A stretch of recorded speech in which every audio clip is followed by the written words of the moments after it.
자녀들아, 주 안에서 너희 부모에게 순종하라. 이것이 옳으니라.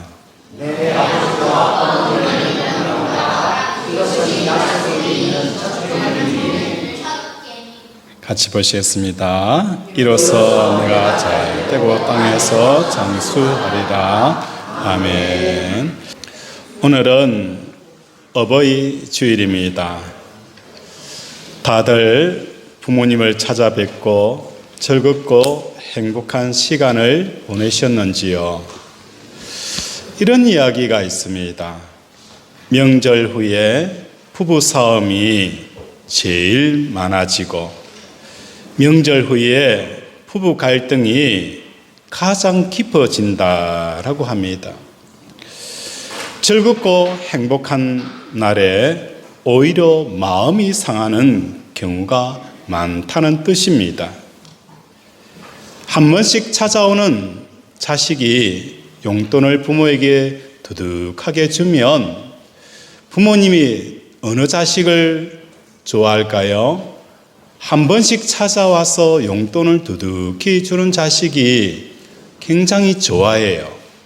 그런데 늘 같이 있는 자식은 부모의 마음에 미운 거예요. 왜? 같이 있다 보면 싸우기도 하고 짜증도 부리기도 하고 또 여러 가지 있다 보니까 한 번씩 찾아오는 자식이 더 귀해 보일 때가 있다는 거예요. 사람의 관계를 갖는다는 것은 정말 힘듭니다. 그 중에 가족과 관계를 맺는다는 것은 더더욱 힘들다는 것이죠. 일이 힘든 것이 아니라 마음이 힘들다라는 이런 말을 우리는 가끔씩 내뱉을 때가 있어요. 우리 몸은 자고 나면 새 힘이 생기지만 마음은 한번 상처를 입게 되어지면 잘 회복이 되어지지 않는다는 거예요. 오늘 본문에는 이런 인간관계의 문제점을 안고 있는 우리들에게 어떻게 올바른 관계를 맺을 수 있을 것인가 라는 것을 우리에게 가르쳐 주고 있습니다. 그런데 이러한 모든 관계를 맺기 전에 잊지 말아야 할 그 전제가 있습니다. 그 전제는 에베소서 5장 21절 말씀입니다. 우리 함께 읽도록 하겠습니다. 시작.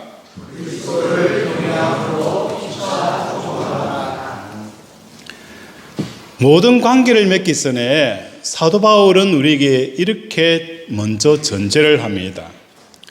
그리스도를 경외함으로 서로 피차 복종하라. 그리스도를 경외함이 무엇인지 우리가 먼저 살펴보기를 원합니다. 미움의 반대는 사랑이라고 말합니다. 어떤 사람은 무관심이라고 하는데 이 무관심은 사랑과 미움의 중간에 있는 위치가 무관심입니다. 사랑의 반대말은 미움이라는 거예요. 그런데 성경에서 말씀하시는 이 말씀을 보게 되어지면 과연 미움의 반대가 사랑인가라는 이런 생각이 들게 되어져요. 누가복음 14장 26절에 보면 무릇 내게 오는 자가 자기 부모와 처자와 형제와 자매와 더욱이 자기 목숨까지 미워하지 아니하면 능히 나의 제자가 되지 못하리라 라고 말씀합니다. 좋아해야 될 그 부모나 처자나 형제, 심지어 자기 목숨에 대해서는 뭐라고 표현하고 있느냐? 미워하라는 거예요. 마땅히 미워해야 될 그 원수에 대해서는 사랑하라라고 말씀을 하고 있다는 거예요. 이 의도가 무엇일까요? 사랑과 미움의 그 개념과 그 대상과 그 경계가 혼란 속에 빠져 있다는 거예요. 분명히 우리는 사랑해야 될 대상과 미워해야 될 그 대상. 그런데 성경은 오히려 사랑해야 해야 될 대상에 대해서 미워하라고, 미워해야 될 대상에 대해서 사랑하라라고 말씀을 한다는 것입니다. 이 이야기의 포인트는 무엇일까요? 좋아하는 대상을 미워하라는 얘기는 마음에서 떨쳐내어라라는 이야기입니다. 우리는 부모에게 상처를 받게 되어집니다. 중고등학교 아이들에게 설문지를 조사를 했어요. 아이들에게 가장 인생의 걸림돌 역할을 하는 사람이 누구냐라는 이 질문 앞에 대다수 아이들은 그 대상을 엄마로 집었습니다. 아버지는 잘 몰라도 엄마는 아이들을 위해서 모든 것들을 희생합니다. 자기의 젊음도, 자기의 꿈도, 먹을 것 먹지 않냐고 입을 것 입지 않는 삶을 살아가는 거예요. 어떤 여자가 사치를 싫어하는 사람이 어디 있고 즐기는 것을 싫어하는 사람이 누가 있겠습니까? 그럼에도 불구하고 자녀를 위해서 몽땅 다 올인을 한다는 거예요. 그런데 왜 자녀들이 그 인생에 가장 불행케 하는 사람이 엄마라고 지목하는 이유가 무엇 때문일까? 그것은 나름대로 이유가 있습니다. 부모는 자식을 바라보면서 이렇게 생각을 합니다. 자식이라면 이 정도 해줘야 되지 않느냐? 왜?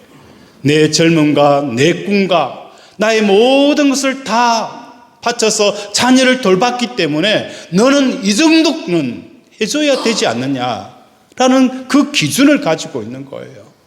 그 기준에 잣대를 대고 자녀를 보니까 자녀들이 너무너무 모질하는 거예요. 그래서 오히려 자녀에게 올인을 한 부모일수록 자녀에게 더 많은 상처를 입게 되어진다는 겁니다.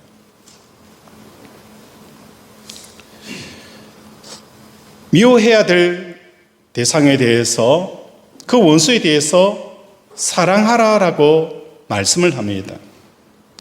이것은 마음에서 원수를 떨쳐내는 방법이 사랑이기 때문에 사랑하라라고 말씀을 하는 거예요. 어느 장로님이 길을 가다가 한 사람이 눈에 들어왔어요. 멀리서 보아도 저 사람이 내가 보증을 써줘서 우리 모든 재산을 다 없애버린 장본인이었어요. 그래서 달려가서 멱살을 잡았어요. 왜 내 전화 안 받아? 왜 숨어? 왜 내 돈 갚지 않아? 라고 그 사람이 멱살을 잡고 이야기를 하는 거예요. 그러니까 그 사람이 그 장로님의 멱살 잡은 것을 팔로 털치면서 하는 이야기가, 당신이 어리석게 나에게 보증 섰기 때문에 당신이 그래 되는 거 아니냐라고 오히려 그 장로님에게 이 상황을 장로님 잘못으로 탓을 돌리는 거예요. 안 그래도 화가 나고 분하고 억울한데 오히려 자기가 모든 것을 다 해먹고 나의 잘못을 돌리니까 장로님이 얼마나 화가 났는지 옆에 있는 돌을 가지고 그 사람을 때린 거예요. 그러니까 그 사람이 돌에 맞아서 머리에 피가 흐르고 조금 있다가 그 사람이 죽은 거예요. 그래서 그 죽은 것을 보면서 어쩔 줄 몰라 하고 있는데 그게 무엇이었을까요? 꿈이었어요. 그러면서 깨어나 보니까 온몸이 땀이 쫙 흘러내리는 거예요. 오늘 원수에 대해서 우리가 사랑하지 못하면 우리 마음이 뭐 하는 거예요? 끝까지 원수에게 사로잡혀서 언젠가는 내 마음속에 이 분노가 폭발하게 되어지고 심지어 사람을 살인할 수 있는 그 계기가 되어진다는 것을 알고 그 장로님이 그 원수를 뭐 하는 거예요? 용서하였더라 라고 간증을 한 거예요. 내가 이 사람을 평생 가슴을 품고 살아가다가는 내가 언젠가는 누군가를 죽일 수 있는 사람이 되어진다는 이 두려움에 그 사람을 용서를 하였다라는 것입니다. 좋아하고 사랑하는 대상을 마음으로 떨쳐내기 위해서 미워해야 하고 마땅히 미워해야 될 원수를 마음에서 떨쳐내야 내려고 하면 사랑해야 한다는 것입니다.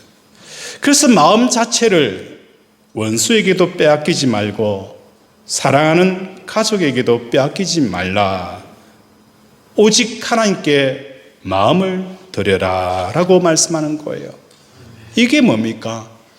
여호와를 경외하는 것이라는 것입니다. 여호와를 경외하는 것, 오직 마음을 모하는 거예요. 하나님께 드리는 거예요. 여호수아 1장 8절에 보면 가나안 전쟁에 임할 때에 하나님께서 모세에게 여호수아에게 하셨던 말씀이 있었어요. 좌로나 우로나 치우치지 말고 주야로 여호와의 말씀을 묵상하라. 그때 당시의 전쟁은 전쟁에 지게 되어지면 한순간에 그 모든 인생이 파괴가 되어져 버립니다. 아내는 노예로 끌려가고 자식들도 노예로 끌려갑니다. 가정이 파괴가 되었어요. 가진 것이 모든 것을 다 상실하게 되었어요.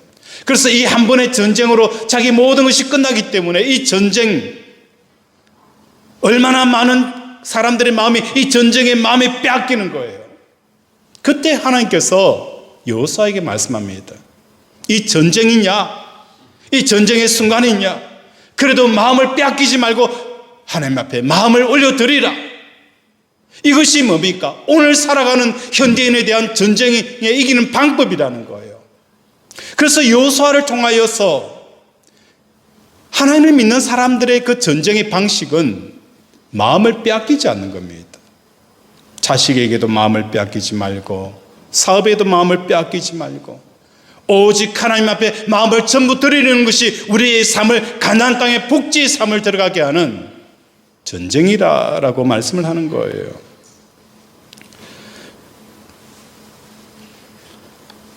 여호와를 경외하는 것, 그리스도를 경외한다는 것은 우리의 마음을 하나님 앞에 드리는 겁니다.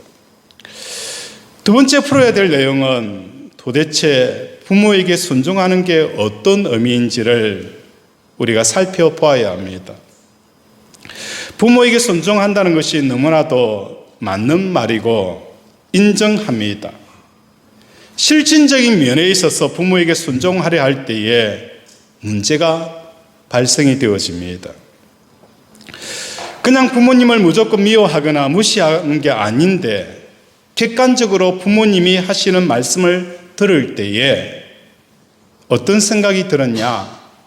이건 아닌데, 이 말씀은 아닌데 라는 그 생각을 떨쳐버릴 수가 없다는 겁니다. 그런데 오늘 본문에 보면 교황의 모술처럼 부모님의 모술을 주장하는 것처럼 들립니다.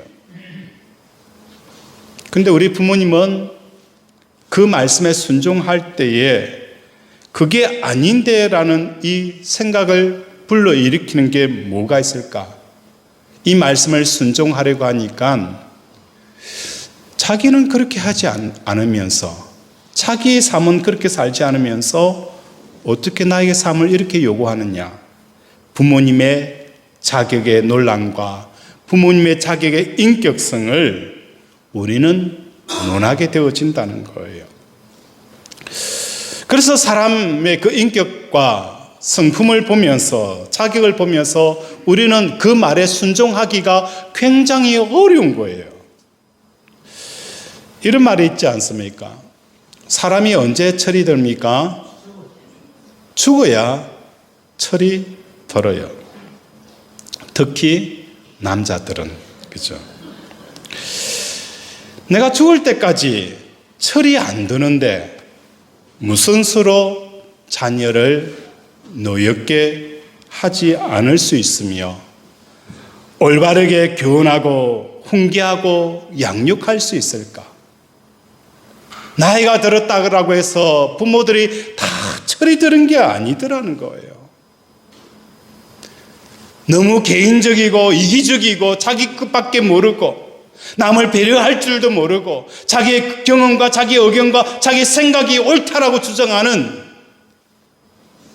아직까지도 철이 들지 않는 부모들, 그 부모님의 이야기를 듣고 순종하기에는 자녀들이 너무 부담스럽다는 거예요.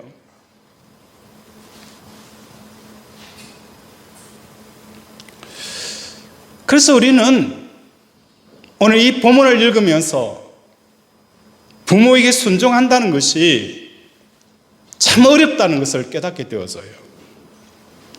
그런데 사도 바울이 말씀하는 부모에게 순종한다라는 이 말은 우리가 실천적으로 행하기 위해서 부모님이 어떤 분인가 라는 것보다 더 중요한 게 있어요. 그 부모님이 인격적으로나 자격적으로 어떤 분인가라는 것보다도 더 중요한 게 있다라고 우리에게 말씀합니다.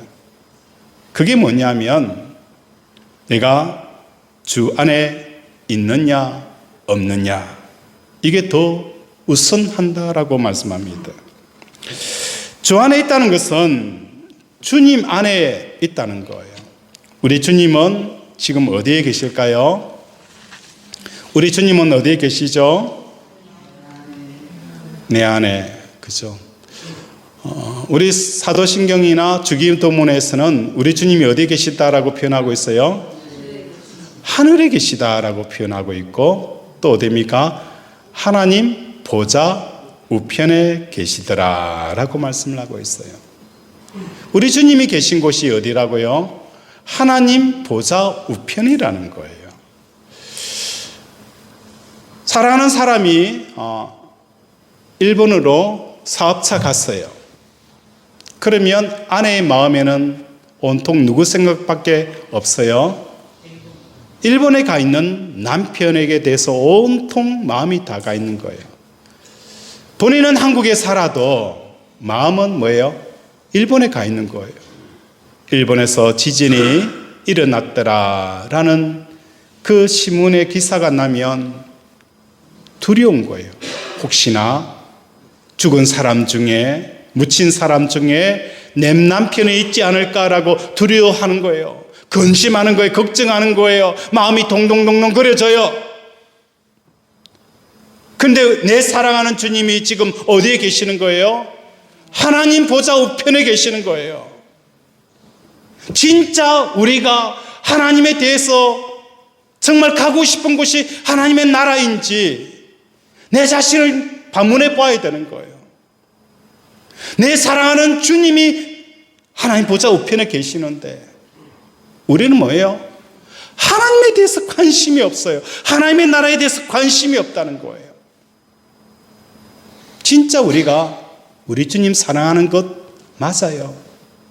자식을 군대 보내놓고 엄마는 연평도 가 있는 그 자식에게 안절부절거리며 마음이 온통 다가 있어요.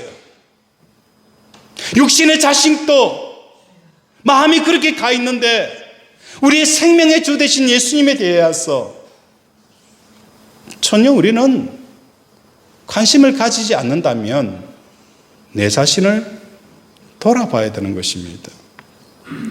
우리 주님이 계시는 곳은 하늘, 다시 말해서 세상 밖으로 나가 계시는 겁니다. 요한복음 14장 23절에 보면 너희는 마음에 근심하지 말라. 내 아버지 집에 거할 곳이 많도다. 그렇지 않으면 너희에게 일렀으리라. 내가 너희를 위하여 처소를 예비하러 가노니 가서 너희를 위하여 처소를 예비하면 내가 다시 와서 너희를 내게로 영접하여 나 있는 곳에 너희도 뭐 하는 거예요? 있게 하리라. 나 있는 곳에 누구도 있다는 거예요? 너희도 있게 하리라. 나 있는 곳에 누가 있다는 거예요? 너희도 있다는 거예요. 이것은 예수님이 만들어 놓은 공간을 말하고 있습니다. 예수님이 만들어 놓으신 그 공간에 우리의 마음이 머무는 것이 주 안에 있는 것입니다. 세상에 살고 있지만 세상의 지배력과 영향력을 전혀 받지 않는 그 공간, 이것을 세상을 이긴 공간이고 하나님의 약속과 말씀이 통용되어지는 그 공간이 우리 주님이 만들어 놓은 처소입니다.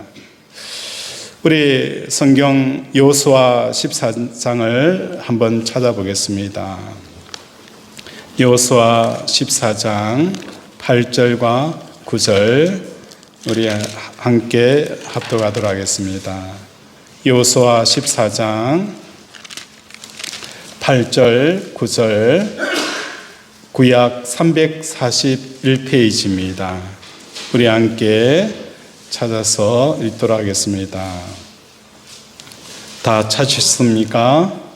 우리 읽겠습니다. 시작. 나와 함께 올라갔던 내 형제들은 백성의 간담을 하였지만 나는 내 하나님 여호와께 충성하였으므로 너희가 이곳에서 맹세하여 이르되 내가 내 하나님 여호와께 충성하였음즉 내 하나님을 받는다는 영원히 여호와 백성의 기업이 되리라 하셨나이다. 아멘. 나와 함께 올라갔던 내 형제들은 백성의 간담을 높게 하였으나 나는 내 하나님 여호와께 뭐 하였다는 거예요? 충성하였다라고 말씀합니다. 여기서 충성하였다라는 이 의미를 살펴보면 하나님께서 이스라엘 백성들에게 뭘 말씀하시는 거예요? 가나안 땅을 점령하라. 가나안 땅을 점령하라 라고 말씀하셨고 또 뭘 말씀하신 거예요? 내가 이 가나안 땅을 너희에게 뭐 하겠다는 거예요? 주겠다. 너희에게 주겠다라고 하신 거예요. 그런데 가만히 보니까 이 가나안 땅에 물리쳐야 하고 제거되어져야 할 대상이 누구냐? 그곳에 가나안의 7 족속이 있었어요. 뿐만 아니라 거대한 거인인 아낙 작손들과 그들의 손에는 뭐가 들려져 있은 거예요? 철제 무기가 들려져 있었어요. 그때 당시에 이스라엘 백성들은 돌물기를, 그죠? 돌로 깎아서 만드는 그 나무 부챙이를 만들어서 석기 무기를 가지고 있었어요.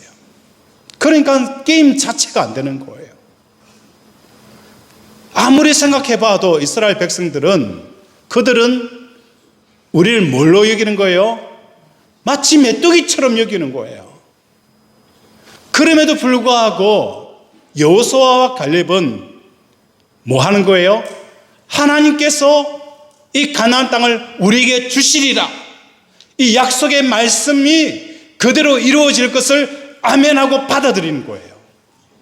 그들이 뭘 들고 있느냐, 그들이 얼마나 컸냐 전혀 상관하지 않았다는 거예요. 이게 뭐라는 거예요? 하나님께서 약속하신 말씀 안으로 내가 들어가는 거예요.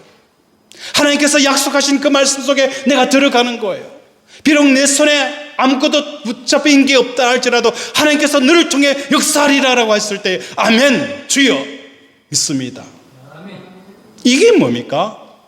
주 안에 들어가는 거예요. 말씀 안에 들어가는 거예요. 공중에 나는 새를 보라. 들에 핀 백합화를 보라.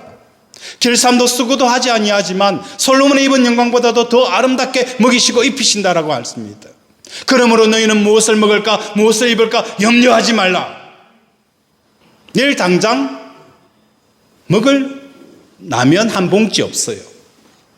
말씀 안에 들어간다, 주 안에 들어간다는 것은 뭘 말하는 거예요? 이런 상황 속에서도 하나님의 말씀에 내가 아멘 쑥 들어가는 게 뭡니까? 주 안에 들어가는 거예요. 말씀 안에 들어가는 겁니다. 이렇게 들어가면 하나님과 만남이 이루어지는 거예요. 하나님을 체험하게 되어지는 거예요. 우리는 하나님을 체험할 때 가장 중요한 것은 초청과 조정이에요. 하나님께서 나를 뭐 하는 거예요? 이 삶의 늪에서 나를 부르시는 거예요. 마음에서 그 늪에서 빠져나와라. 빠져나와라.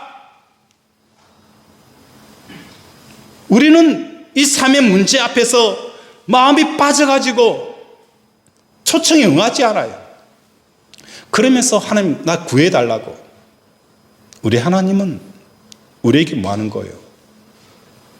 구원할 때에 먼저 초청합니다. 내 삶의 자리를 들고 일어나라. 그리고 나로 오라.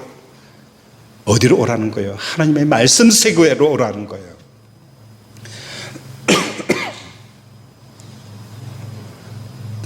이럴 때에 하나님의 역사가 일어나게 되어진다는 거예요. 주 안에 머물면서 내 마음이 육체에 갇혀 있으면서 부모를 대하는 게 아니고 육체 밖으로 나가서 주님과 함께 있으면서 우리 주님이 내 부모를 대할 때에 가지는 그 바라봄으로 그 계획으로 내 부모를 보게 되어진다는 거예요. 이게 주 안에 있는 것입니다. 그리할 때에 그분이 모질하거나 훌륭하거나 상관이 없어요. 주님께서 내 부모를 바라보는 그 눈과 그 생각들을 내가 알게 되어지면 내 부모가 다른 부모보다 조금 더 잘 살았으면 좋겠는데, 내 부모가 다른 부모보다 조금 더 인격적이었으면 내가 이렇게 삐뚤어지지 않고 내가 그 부모에게 효도하였을 텐데, 아니라는 거예요. 내가 예수 안에 들어가서 내 부모를 향한 하나님의 생각들을 내가 읽게 되어지면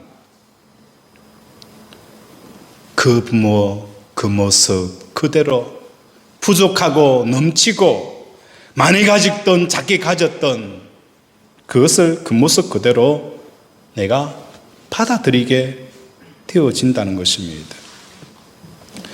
아무리 세상적으로 볼 때 모자라는 부모일지라도 못 배웠고 또 성격이 개팍하고 항상 이기적이고 자식을 안 돌보는 부모라 할지라도 그 분들이 나의 부모 되게 하신 것은 주님의 뜻이고 그분이 나의 부모 되심에 있어서 우리 하나님은 한 번도 후회하신 적이 없다는 것을 하나님의 생각 안에서 발견하게 되어지는 거예요.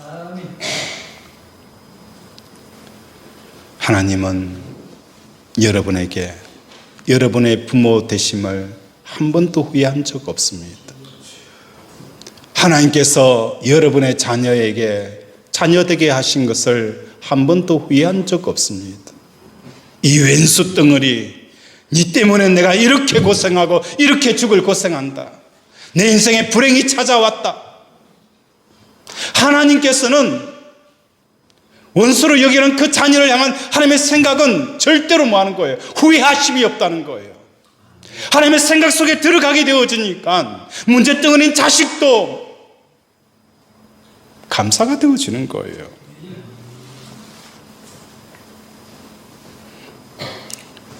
이런 예수님의 마음이 내 마음으로 옮겨지게 되어지고 내 마음이 그런 주님의 마음 안으로 들어가게 되면서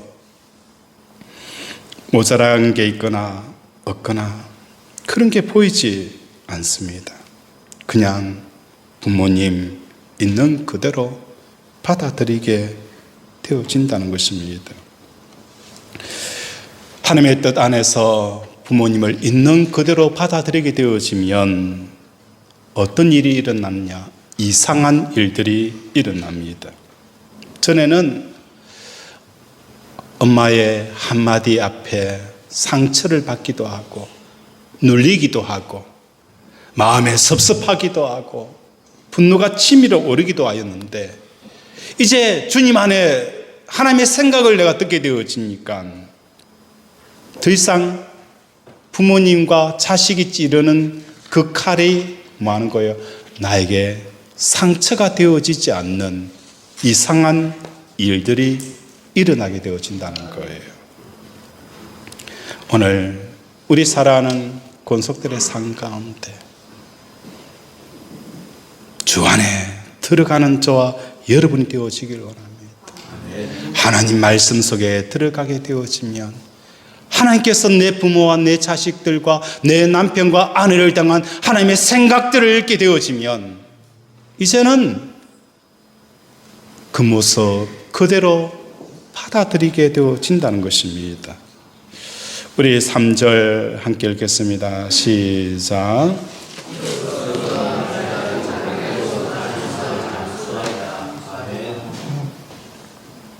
이로써 내가 잘 되고 땅에서 장수하리라 라고 말씀합니다. 가장 가까운 부모, 가장 가까이 있는 자식, 그리고 가장 걸림돌이고 가장 장애물인 그 부모와 자식 관계 속에서 뭐 하는 거예요? 하나님의 뜻을 내가 받아들이는 거예요. 이기적이고 자기 것밖에 모르고 욕심 많고 그런 부모를 바라본 때에 전에는 상처가 되었지만 하나님의 뜻 안에서 부모를 발견하게 되어지니까 그런 부모 그대로 내가 아멘 하고 받아들이게 되어지니 하나님의 뜻이 부모를 통해서 나에게 흘러가는 역사가 일어나게 되어지는 거예요. 전에는 부모라는 이 생각 앞에서 항상 하나님의 뜻이 막혀버리는 거예요. 문제덩어리인 자식 앞에서 하나님의 뜻이 흘러들어오지 못하고 항상 그곳에는 막히고 하나님의 뜻이 고일 수밖에 없었어요. 그런데 내가 하나님의 뜻을 받아들이게 되어지니 어떻게 해요? 하나님의 뜻이 흘러가게 되어지는 거예요. 흘러가게 되어지니까 하나님이 임재하게 되어지는 거예요. 받아들일 수 없는 이 부분에 내가 믿음으로 받아들이니 하나님이 임재하니까 그 속에서 뭐가 일어나는 거예요? 하나님의 복이 임하게 되어지는 거예요. 하나님의 형통함이 이루어지는 역사가 일어나는 거예요. 그래서 우리는 어떻게 하든지 돈을 많이 버는 게 아니에요. 어떻게 하든지 자녀에게 좋은 대학 보내는 게 아니에요. 이런저런 문제를 안고 있는 자녀와 부모들을 하나님의 뜻으로 받아들일 때에 하나님의 형통함이 일어나는 거예요.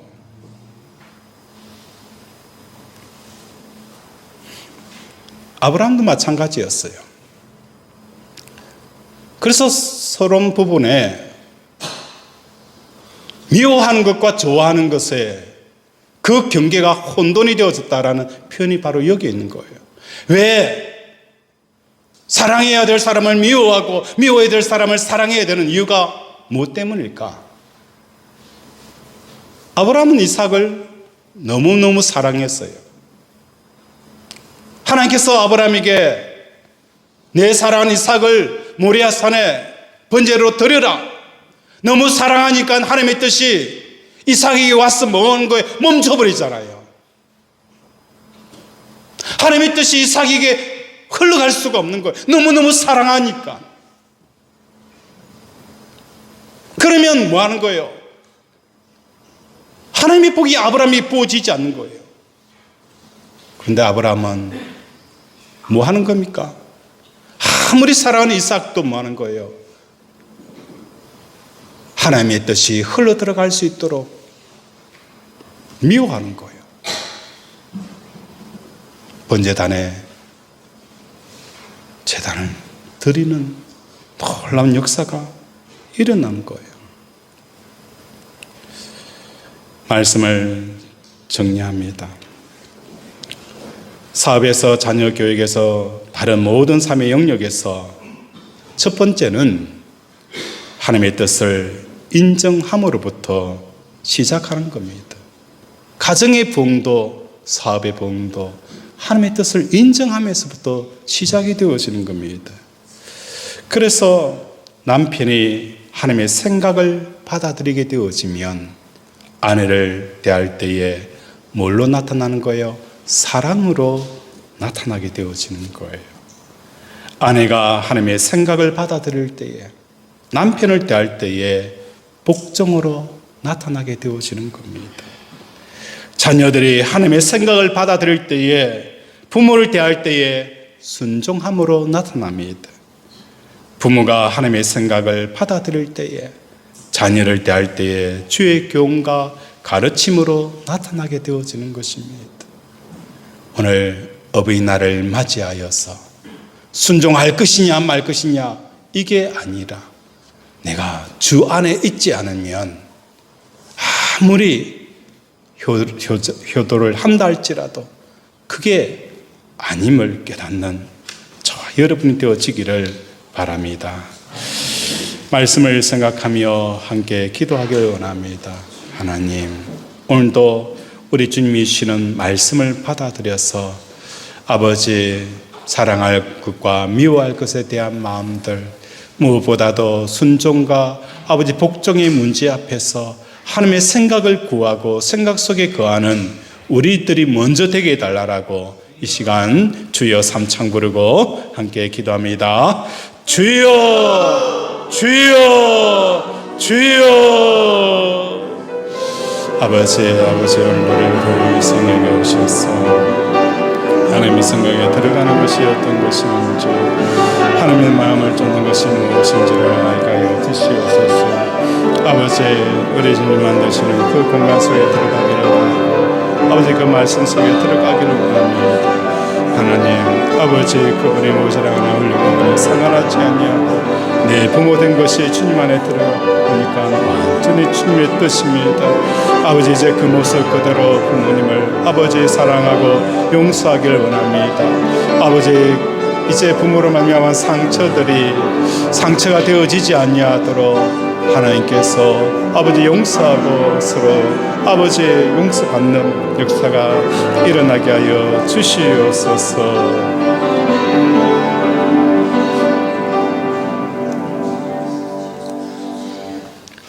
하나님 아버지,